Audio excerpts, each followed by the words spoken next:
Hey, welcome everybody to the newest show here on OC Talk Radio, This Week with Wendy. The only show, the one show where you'll find real talk about the SoCal estate of mind. With the woman who is clearly in that estate of mind, Wendy Ross. After decades of working at real estate brokerages in Silicon Valley and here in OC, Wendy decided it was time to create a different real estate business model, and so she did. That's when Veracity Real Estate entered the market.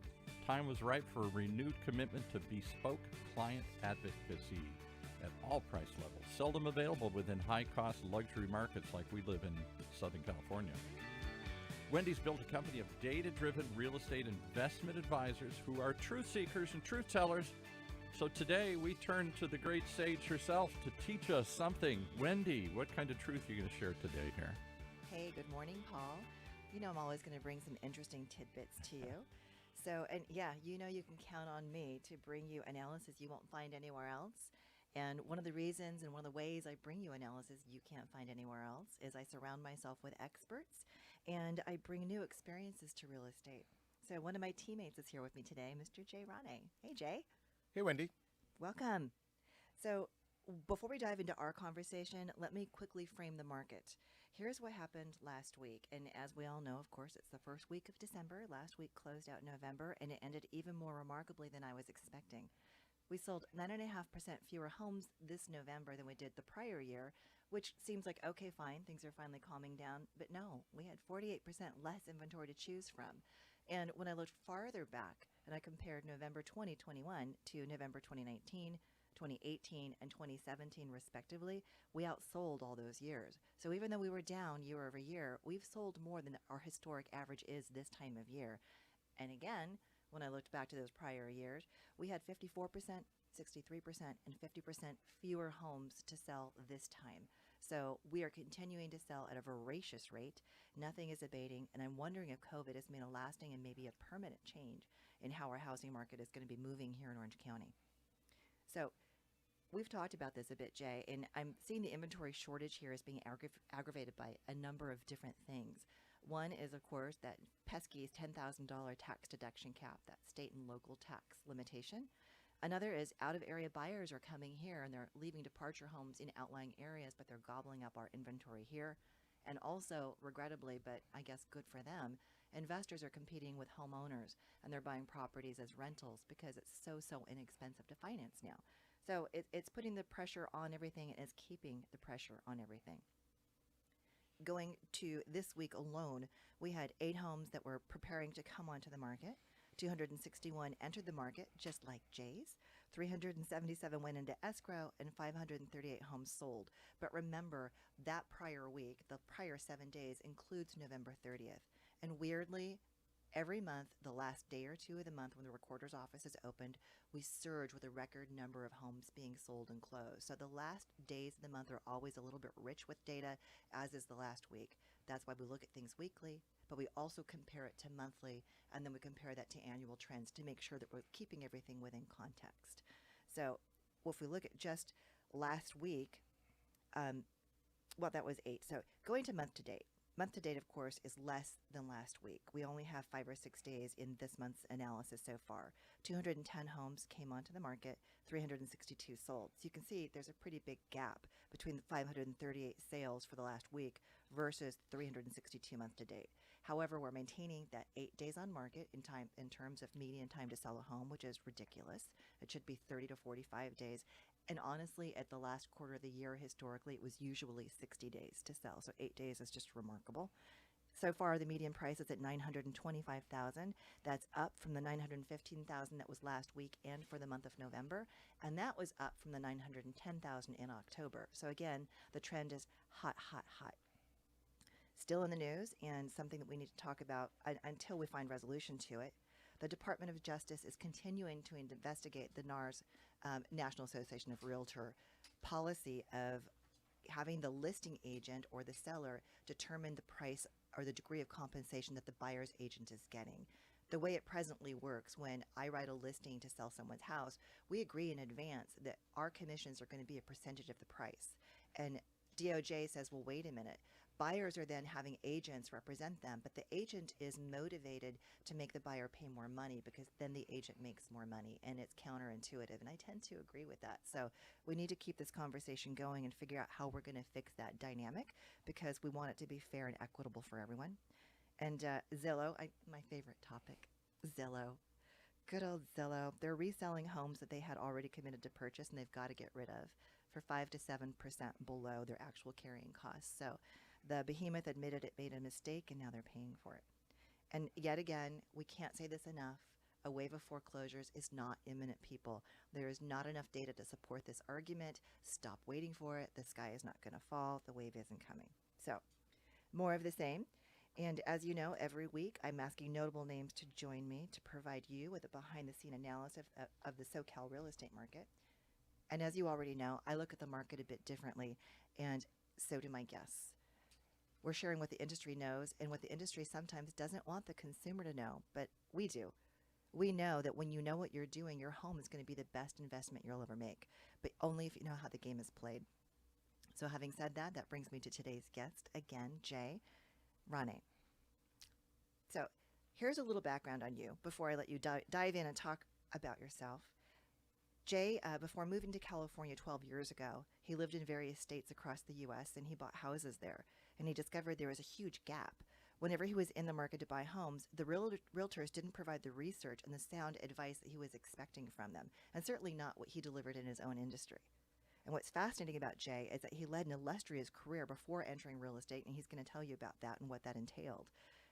But now Jay tells us that his goal is to educate clients looking to make the biggest investment in real estate, probably of their lifetime, and especially to make it well-informed because it's going to be a life-changing investment. So having said all of that, Jay, why did you decide now was the time to enter real estate, and where did you come from?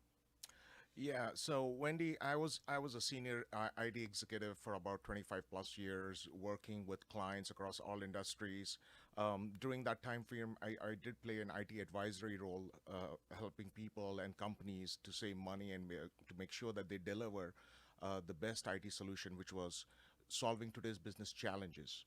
I wanted to play the same kind of role coming into real estate. I saw that, as you mentioned, there's a huge gap. You know, people are uninformed. People don't have the right information. They have not been guided through the process. Right. When this is their biggest investment, and this is the ideal time for me to get into real estate, where things are changing. COVID has changed a lot of more things. People are moving for different reasons. They're trying to make the biggest investment in the real estate market. And I feel that it is our duty as realtors to really educate our customers and to really work for them 24/7 until they buy or purchase or sell their property. So something that I'm hearing from what you're saying is that you worked as a consultant for many years. And so you looked holistically at a client's set of problems and helped them craft a solution that was specific for them. And Right. I would imagine in the landscape of technology where everything is constantly changing, those solutions probably had to change and evolve over time. Absolutely, absolutely. As you know, technology has been changing so rapidly. In the blink of an eye, a different software just pops up. Right? And during my career, what I've seen is people were uninformed about the capabilities and the cost involved in implementing a new software. Yes. And I hear that a lot. And it's not remarkable to hear you notice that people are ill informed when it comes to real estate. I mean, it's shocking here in Orange County that the average person is spending almost $1 million on this investment and they don't know what they're doing, or worse yet, why. Absolutely. And the first time experience I saw during my open house, which I held on the weekend, where people were misinformed. They came with different kinds of information which was not true. Right? Absolutely. We have Google today to fish for information, but not everything is true out there. Well, and when you don't have the context, even if you do get the right information, you might not know it. Absolutely. So it was kind of eye-opening, wasn't it? We spent a It good part of the was. weekend educating people. It was, and it was exciting to, get these people informed, pass on the information, and we hope that they take this information and make better decisions. Absolutely. Absolutely. And that leads me to my next question. I get why you wanted to move into real estate and help people have an impact on their family's lifetime legacy. And I love that. So I'm shamelessly going to self-promote and ask you to say, why did you choose to join us? Well, I was very ecstatic when I got to meet you. I think the kind of company and the foundation you have led for Veracity is speak nothing but the truth and educate the customers. And I share the same sentiment. Is we need to be really honest and truthful to our customers, to our Yes. clients, disclose all the information, and really work hard for them. Hmm. Like in IT, every project we led it from the beginning to the end with protocols, with checklists, and you and me kind of have the same mindset. Is that every project is a job which you lead from the beginning to the end, and you keep your customers informed during the entire process. And you continue to service them after the project is complete to ensure that everything went as expected. Absolutely. Our relationship with our customers don't just stop with one transaction. It's a lifetime kind of a relationship, because even after the transaction is complete, life situations are constantly changing. Right. People's situations are changing. Their circumstances are changing. And we should always be present and available for them to give them any kind of advice Hmm. when that moment arises. Now, I have to, excuse me, I have to stop here for a second and beg you to share with us where this delicious accent of yours comes from. I'm originally from India, Hmm. from Mumbai. Which is like which is called the Bollywood, which is very similar to the Hollywood where we live in. Um, I Fabulous. I migrated to the United States, and the first state I landed was in Boston about 25 years ago. What caused this migration? In the IT sector, there was a huge demand for software engineers at that time, and I was very fortunate enough to get my first job with a very prestigious mutual fund company called Fidelity Investments, which was a fabulous beginning for me in the United States. And from there on, I just continued to grow in my career, and I moved across United States while I consulted or where I was on the client side, delivering projects. You are so much the American dream. I love this. So, did you come alone? Yes, I did come alone. I just came with two suitcases, and a wealth of knowledge which I had to give to this country, in the IT sector. And as I grew, I started managing teams all across the world. So it was a sheer pleasure to work here. I've had great mentors during my career. Hmm. I'm still in touch with them. And I was blessed that all along this journey until now, I've had great mentors who guided me to the path of success. Wait, what do you mean until now?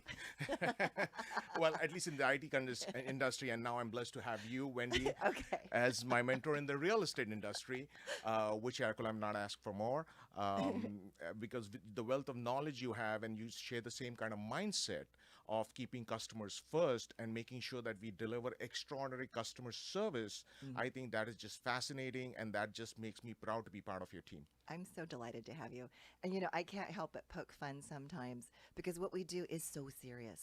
Right. And what we do is so sometimes heartbreaking, Hmm. because people aren't always buying and selling homes for joyful reasons. Absolutely. Sometimes they've had a significant loss. And of course, many homes have been touched by COVID and all of that. So just please know I'm not making fun of you, but I do enjoy laughing with you as much as I possibly can. So Absolutely. back to real estate. As a newer agent, what do you see happening in the market? And has anything surprised you? Well, I've seen this is the first time I'm seeing the craziness in the market. We are definitely, as you mentioned, we are short on inventory. Mm. Buyers are being locked out of buying homes. I think COVID has changed a lot of things where people are now looking at their lifestyle and saying, if I can work from home, why not work from a better place where the environment is great, the schools are great, the weather is great. I was Mm-hmm. very shocked and surprised to see in my open house where almost 50 families walked in, Mm-hmm. and about 30% or more were, migrating into California from various states. Isn't that crazy? It is very crazy. Yeah. I mean, and there were a few that were down from the San Francisco Bay Area as well, as I recall. But irrespective, most of them weren't from Orange County. True. And it just reinforces the debacle that we have where people are coming in from outlying areas. They may be selling property there, but that doesn't benefit us in any way because they're buying and consuming here. So it's I I agree with you. I think that COVID Right. has changed the way we view where we live and how we live. And until most of the people that plan to make the migration complete it, and I don't see that happening for the next year or more, we're going to continue to work under these kind of dire circumstances. hopefully we will see something ease up in terms of the salt tax cap. And there is a lot of conversation about the president's bill going through, including a lot of remedies for high cost areas like ours in New York. And I'm hoping, of course, that'll be retroactive. And if that does actually get appealed and applied, then we should see, I think, a few of the reluctant sellers finally decide, okay, I'll put my home on the market because now I know if I buy another home with a higher property tax bill, I can still have the significant write-off that I've grown to expect. So let's hope that that's going to be coming.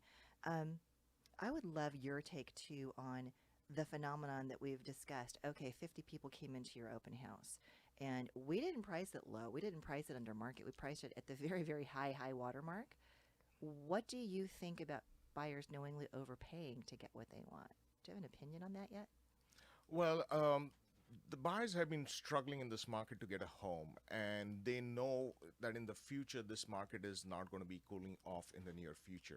So they are ready to pay that premium to get their foot into the door so that before the next cool year, they can settle down with their families. And what we are seeing in my area, even though they're newer homes, there's not much inventory. And people have to join a huge waiting list, which will take months. Right. So, And there is a great degree of impatience right now. absolutely. We want what we want, and we're waiting for everything that's on all those cargo ships outside of Long Beach. We don't want to wait for our house, too. Yes. Right, we want to get this done.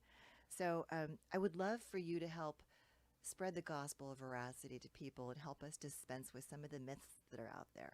And you saw this again at your own open house. But one of them that I find interesting is people commonly ask us, well, do you work with buyers or do you work with sellers? And have you seen me answer that question yet? And how would you answer that? Well, we are here to serve the real estate industry, whether it is in any aspect, whether it's buying, selling, advisement. We are here to help in every aspects of the real industry and transaction process. So we work with all kinds of buyers, all kinds of price points. So we are a whole service company. Yes, we are. And to your prior point, our goal, and if we do our job right, it happens naturally, is that we get into a relationship with families truly for life. And so today's buyers do become tomorrow's sellers. And tomorrow's sellers are probably going to buy something else. So to live on one side of this, the sales cycle mystifies me. So hopefully we can get people to embrace and understand that being on one side of the transaction only not only doesn't serve the client in terms of not being holistic, but it also limits our understanding of what's happening today on the other side of this fence. What are buyers saying? If we only work with sellers, we lose touch with that. Absolutely. And we need to know what's going on. So those open houses, although it can be hard to sit still, especially for me, for 3 hours, and just sit there passively and watch people come and go. But the joy of imparting the information and listening to what they're saying and being able to bring that to our clients and say, okay, this is the word on the street. I heard this yesterday. This is what buyers are saying. This is what they're looking at. This is the value in it. So exactly. My other favorite question is, so what area do you farm? We don't farm any specific area. We are here to serve our clients in all of California. Right. And that's the question I get from a lot of realtors. Which area do you serve in? Do you specialize in area? No, we are here as real estate agents, and we are supposed to know what's happening in the market across the different areas. If we pay attention and we choose to be students of the industry, yeah. Although the only caveat I would say to that is, I know enough to know that there are certain areas that are super specific. So if somebody wants to talk to me about property that's in or around Camp Pendleton, for example, I'm going to find a specialist down in that area and say, okay, this is really nuanced. Let's bring in a partner from that area and make sure that we're giving the best possible service. But sure, if somebody wants to know, gee, Jay, do you work in Irvine or Newport? Yeah, both. Yep. Yeah, we're in and out of open houses. We're studying the data. We're talking to people. We've got our finger on the pulse more than people might realize. I mean, we truly do take nerd to the nth degree. Absolutely. And the kind of team members we have and the way we work is we like to do our due diligence, whether it's the same area we work at or whether we work in the new area. The most important thing to do is to do your due diligence for the buyer. Go to the area, walk the neighborhood. gather that kind of information. I think we owe this to our clients. I agree with you. And I've had many clients say, hey, Wendy, I don't want to waste your time going to look at these things. I don't know if I'm ready yet. And to your point, I say it is always good for us to repetitively go out into a marketplace, even if it's the same marketplace. Over time, things evolve and change. So homes do age. We all do deteriorate over time. Right. So if I was walking a certain market 8 years ago, it's important that I walk it again today just to make sure I know that it still looks like it did 8 years ago. Sometimes they're True. better. You never know. True. So, and you touched on something which I love, and we commonly get asked, oh, okay, so what price range do you serve? And you probably won't help me. I'm only buying at X price. It just kills me. It's like, is anybody in Orange County buying anything for less than $500,000? No. Isn't that massive? That's a big investment. Absolutely. And again, if you are here in the industry to provide an extraordinary customer service and be true to your customers, you should be serving your customers in a wide price range. You should not be limited to a certain price range. And to your point, yes, Orange County is so expensive. There's nothing less than $500,000. Right, right.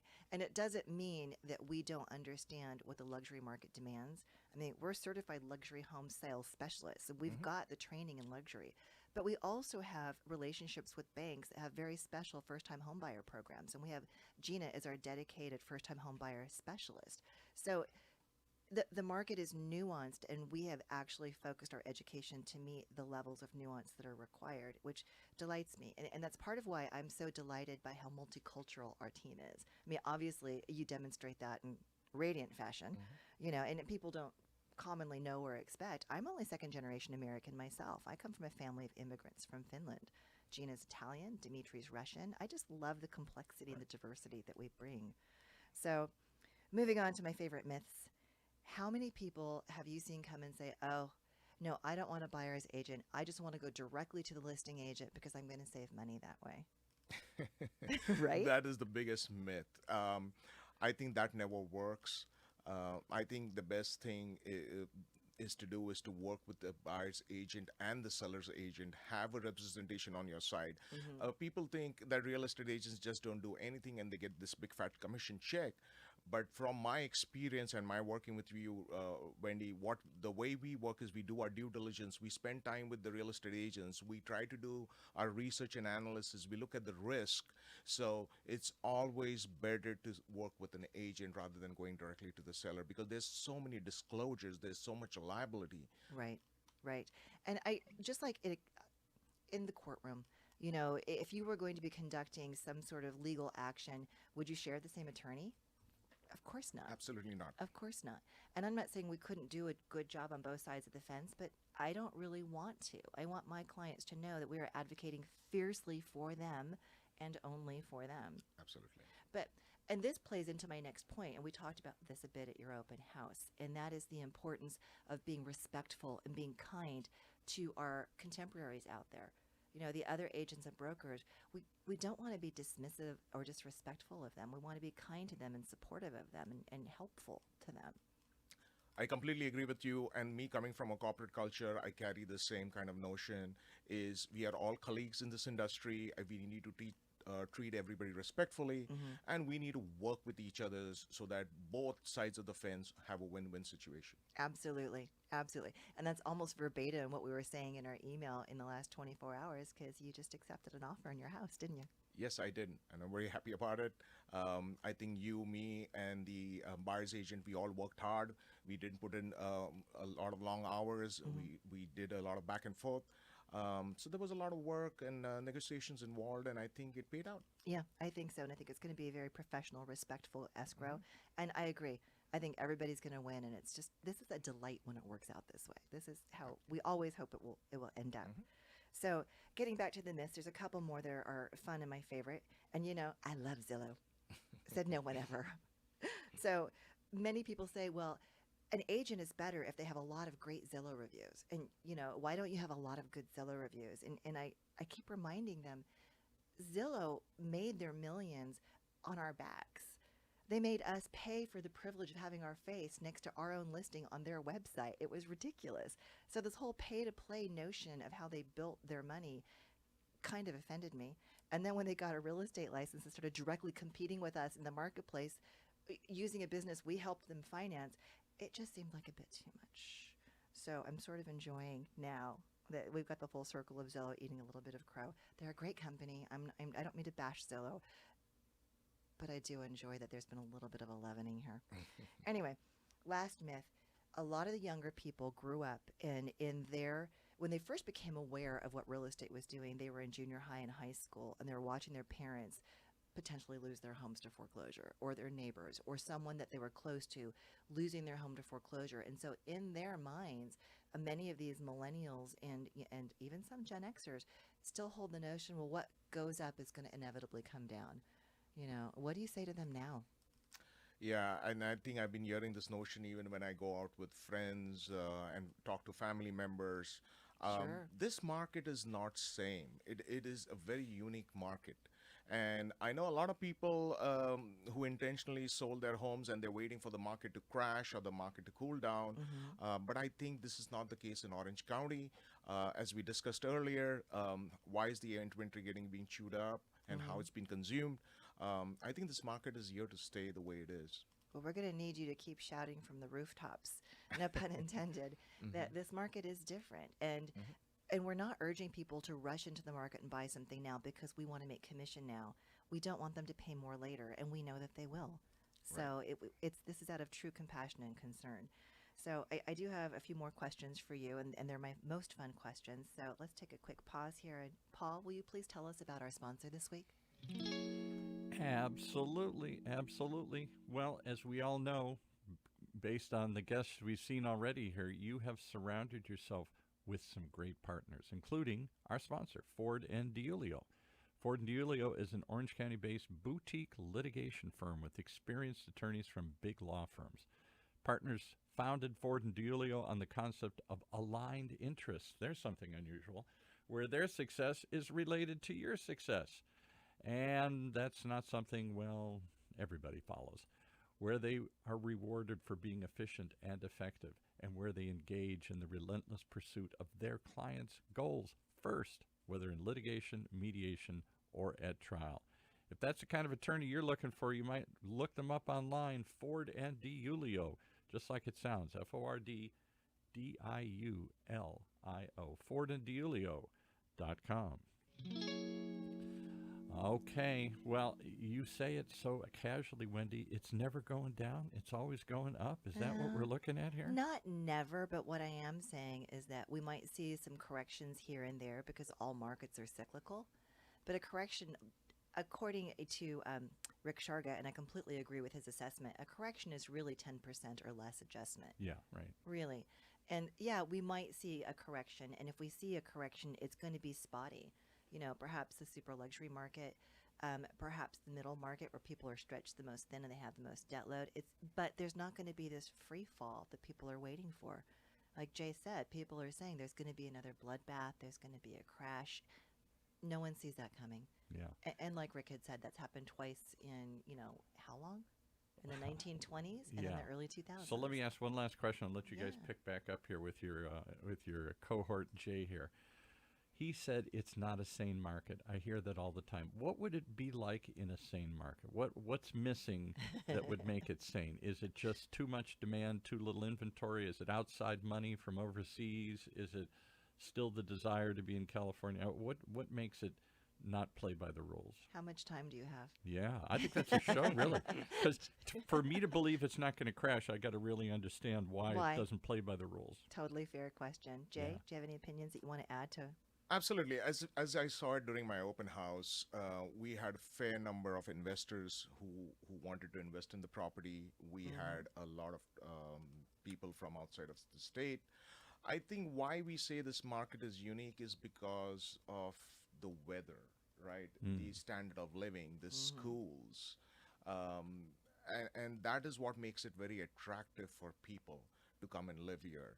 I agree. And with COVID, I think, as I mentioned earlier, it's changed. People are now working from home. They're spending more time with their family members. And at the same time, they want to be in a neighborhood which is safe, where they have a lot of activities to do. Now, where I live in Irvine, we have a lot of trails. We have a lot of parks. It's very easily accessible to the beach. So these are the different kinds of amenities which attract people and continues to drive up the demand in the marketplace. Yeah, it's so true. And to your point, COVID not only drove people here for our climate and for the outdoor activities, also the coastline. Mhm. And one of my biggest investors of my career is a woman from Australia. And her plan, her protocol is to only buy coastal properties, but all around the world. Hmm. Because she recognizes there's only so much coastline Mhm. on the globe. And so when people start saying, okay, with COVID, I want to be on my boat, I want to be on the water. So I need to have accessibility to a slip. I need to have accessibility to boats and to the ocean. When you start looking at the California coastline, we're among the most affordable areas that actually has facilities for boats. So not only are we seeing that there's a shortage of homes and homes are becoming more expensive near the coast, we're also seeing a shortage of an increase of price on yachts. And so that's why one of our future guests is going to be my very dear friend from Denison Yachts. Because, yes, and again, it's crazy. It's an insane market because we're all coming here from other places to get inventory. But Paul, part of what's insane is that we have less than half the number of sellers. And if you're a seller and you know your home could sell for the highest price in history, why wouldn't you come on the market? That's where the insanity comes in. And the answer, I believe, is because they're saying, where am I going to go? I've got this $8,000 tax bill on my property tax that I can write off comfortably under that $10,000 limit on my deduction. But if I was to go and buy a similar or better home somewhere else today that's more suitable for me, I'm going to have an $18,000 tax bill. Mhm. I don't get that write off anymore. So I really feel strongly that we need to see that this new tax reform comes into place and is retroactive through 2021. And I'm hoping and praying that when it does, we'll get those motivated sellers back into the market that we used to have. So that's part of the crazy part. But people have different opinions about the politics that were behind that, and I don't really care. All I know is it's having a direct net impact on my clients, and I'm not happy about it. So, moving on. Thanks for the question, Paul. You always have good ones. You always raise good ideas in my mind as I'm listening. I'm thinking, okay, all right, I got to know more about that. Keep them thinking. All right, so every week, Jay, I think I like to ask my guests my own version of the famous Vanity Fair Proust questionnaire. So we ask the same questions because every answer is different and unique. So Mhm. it's your turn. This is a moving target, but tell us what city you call home. The city and I live in, Where? which is Irvine. I live in the east part of Irvine, almost near the Great Park area. Mm-hmm. Um, I've been fortunate when I moved to California about 12 years back. I came down for the interview, and I was staying in DoubleTree, and I went down to the Spectrum for dinner, Mm-hmm. and I just fell in love with the open air Spectrum. I was reading a magazine in my hotel room saying that Irvine is the safest city, Wow. and that's where I called my wife and I said, you know what, Irvine is home. Yeah, yeah. Several Orange County cities have been named the safest city in the U.S. Over the different years, and Irvine is definitely one of them. And the schools. I mean, being a father, that Absolutely. had to be really important for you. Yes, I have two boys, 11 and 17. They're both of them have gone through the elementary, middle school, and high school, and I'm so proud of the Irvine School District, the pride Mm-hmm. they take in with their teachers, the quality of education they give, and the quality of activities which are held here. And plus the diversity of these kids, which Mm-hmm. is very important because these are the kids who are going to be working in the global environment, and for them to get exposed to the different cultures and the different ethnicity is very important. Agreed. Agreed. Any community, in my opinion, that's too homogenous Mhm. isn't teaching people how to get along with others. Right. And I think we're seeing that demonstrated in the news. It's so sad that there's just so much anger and hostility, and people are lashing it out against the people that they see as other. And I delight that we embrace in diversity, Mhm. in all things, and with our clients too. We service clients from many different cultures, and it's fascinating to learn about how they live and what they call home and why. So I think you've talked a bit about what you love about living in Irvine. So moving on, what is your most treasured possession? Well, that will be my home. Yeah, That yeah. is my biggest investment I made since I moved to the United States. I bought several homes. Mhm. Um, you buy a house and you make it into a home, and I think that takes a lot of effort for both your husband and wife and the kids to make it at home. You Mm-hmm. invest your time, your energy, you make good memories, and these memories stick for life, right? That's a beautiful distinction you're making. Yeah. Really, really is. Um, what do you consider your greatest achievement to date? Uh, I believe I have had a very successful IT career working with customers and solving problems. Mm-hmm. Whichever project I worked, whether it is in IT, whether it is in real estate, uh, seeing the smile on the customer when the problem is solved, that makes me much more happy and ecstatic and Mm-hmm. makes me proud about my success because I'm a problem solver. Mm-hmm. I like to come up with ideas, and for me, every problem is a project which needs to be run efficiently from the beginning to the end. I love it.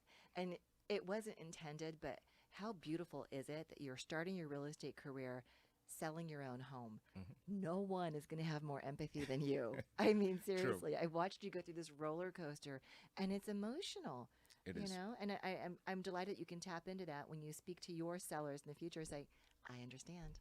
I Y- was there. yes, this is going to give me an opportunity to be authentic with my customers, to share Mm-hmm. my own experience, the amount of time and energy and effort it took me to get the house up on market, Mm-hmm. my experience during the open house. I can share what kind of buyers, what kind of questions they were coming out, Right. as well as the emotions while reviewing all the offers. It is a very stressful, but a very interesting process. I learned. You did very well.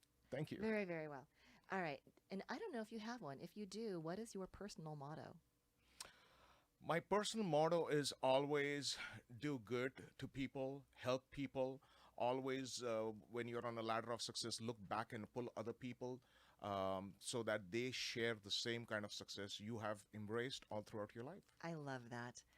Especially the last part, look back and pull the others Mhm. up along to your level. That's fantastic. Yep. Well, I can't possibly share how thrilled I am to have you on the team. I am just overjoyed. I can't wait to see the great things that we do together. And I want to thank you for being willing to share your story with the world. Thank you for having me. So, that's it for this week. I hate to wrap it up, but please join us next week when Dr. Regina Lark of A Clear Path Organizing is going to join us. Be sure to follow Veracity on Instagram and LinkedIn, and you'll be able to find this show wherever you listen to your favorite podcasts too. Have a great week. Thank you.